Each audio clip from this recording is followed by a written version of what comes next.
सवाल भी आप ही से बीजेपी के जो प्रवक्ता हैं सर, इसी साल विज्ञान भवन के परिसर में एक सेमिनार का आयोजन होता है। उसमें देश के प्रधानमंत्री ब्यूरोक्रेट्स को संबोधित करके ये कहते हैं कि इस देश में जो टैक्स पेयर का जितना पैसा रेवेन्यू के तौर पर आ रहा है उस पर नजर रखनी चाहिए। और उस पर ये कहते हैं, कोट अनकोट मैं कर रहा हूँ, कि इस देश का टैक्स पेयर का पैसा इस देश के राजनीतिक दल के प्रचार प्रसार पे खर्च नहीं होना चाहिए।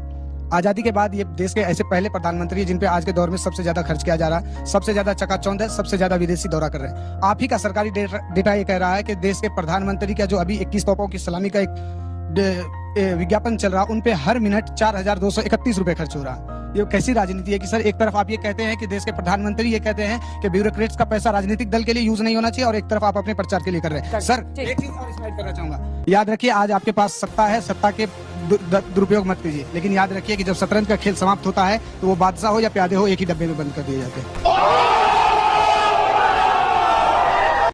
सर, मेरा सवाल भी आप ही से बीजेपी के जो